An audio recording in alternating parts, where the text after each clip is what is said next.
Have you ever found yourself in an argument where it feels like you and the other person are just speaking completely different languages? Where your facts just bounce right off their experiences and their beliefs seem to totally defy your sense of logic. We all like to think we're searching for truth, but what happens when our very ideas of what truth even is are worlds apart? Well, that's exactly what we're diving into today. So, this explainer is based on a really fascinating book from 2015 by the philosopher Timothy Williamson. It's called Tetralogue, I'm Right, You're Wrong. But here's the cool part. This isn't some dense, heavy academic essay. Williamson cleverly stages the whole thing as a conversation, a debate really, between four complete strangers who just happen to be sharing a train ride. It turns these huge, complex ideas into a pretty compelling human drama. And here are the players in our little drama, each one representing a totally different way of looking at the world. First up, we have Sarah. She's a scientist, so for her, it's all about evidence. Then there's Bob, a traditionalist who puts his trust in personal experience. Then we need Zach, the relativist, who tries to argue that, hey, all views are basically valid. And finally, there's Roxana, a logician who only trusts cold, hard reason. So, how does this all kick off? Well, it starts with something pretty mundane. Bob, one of the passengers, has his leg in a cast, and Sarah just asks him what happened. Bob says his garden wall collapsed on him, but then he adds a little comment that just ignites the whole debate. He insists it wasn't a matter of luck. He's convinced there's a deeper reason why that wall fell at that exact moment, when he was right there. And this leads to two completely different explanations for the same event. On one side, you have Sarah, the scientist. She gives the straightforward physical explanation, right? The wall was old, the mortar was probably shot, rain got in, it was bound to fall eventually. A scientific cause.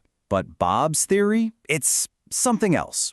He's convinced his neighbor is a witch, and she actually cast a spell to make the wall fall on him. Sarah's reaction is pretty much what you'd expect. She's just incredulous, telling him that's just superstition. She appeals to this idea of a modern shared reality, basically saying, come on, we all know that stuff isn't real. But Bob doesn't back down. He pushes right back, challenging the very authority she's appealing to. He asks, why should her modern science automatically get to trump his personal experience and his beliefs? It's a fair question from his point of view. Okay, so just as things are getting really deadlocked, our third passenger, Zach, decides to jump in. He wants to play peacemaker and offer a way out of this impasse. Zach introduces this idea of relativism. His solution is pretty simple. They're both right, but only from within their own worldview. He's not saying one is true and one is false. He's saying science and witchcraft are just different systems, and each one is perfectly valid on its own terms. Sarah is not having it, not for a second. For her, just because you can understand a point of view doesn't make it true. These are two competing claims about a single reality. I mean, either a spell made the wall fall or it didn't. They can't both be true. And here Sarah makes a really sharp point. She kind of exposes a problem with Zach's whole position. If Zach is saying that no single viewpoint is objectively right, well, isn't he saying that his viewpoint, relativism, is the right one? It's a bit of a logical knot. But here's the real twist. Bob, the very person Zach is trying to defend, he doesn't want his help either. He says he feels patronized. He thinks Zach's respect for his belief is actually just a lazy way of dismissing it. At least Sarah takes him seriously enough to argue with him. So now the debate is this total tangled mess of science versus tradition versus relativism.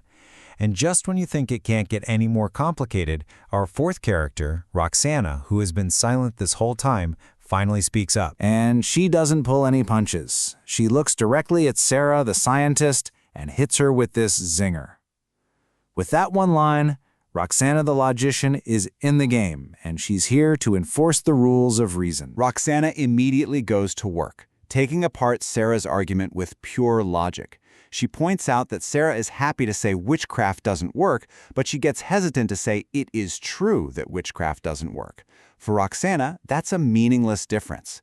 She brings up Aristotle, saying that truth is just about whether your words match reality. If witchcraft doesn't work, then saying witchcraft doesn't work is, by definition, a true statement.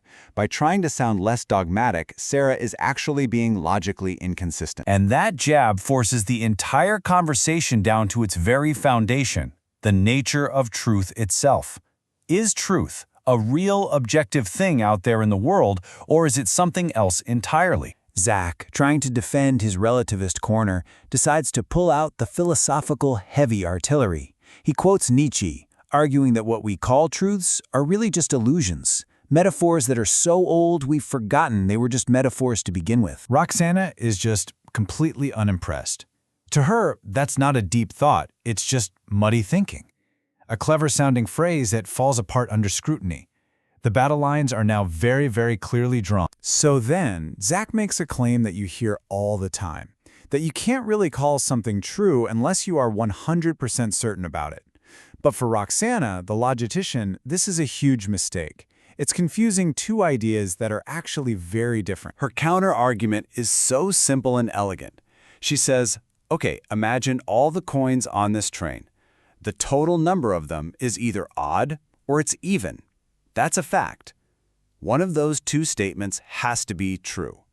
But since nobody has counted them, nobody can be certain which one is true. And right there, she makes her point. Truth is an objective feature of reality, while certainty is a subjective state of mind. They are not the same thing. So after all this back and forth, all this intense debate, has anyone actually changed their mind? The train is getting closer to its destination, but our passengers still seem to be miles and miles apart. In the end, nobody really gives an inch. Sarah sticks to her science, but she's left a bit flustered about how to ground her own moral beliefs. Bob clings to his personal experience, totally unfazed by either science or logic. Zach tried to be everyone's friend and ended up convincing no one. And Roxana, for all her logical brilliance, discovers that messy human beliefs don't just snap into line for pure reason. And really, that deadlock is the whole point. Timothy Williamson's Tetralogue doesn't give us a clear winner.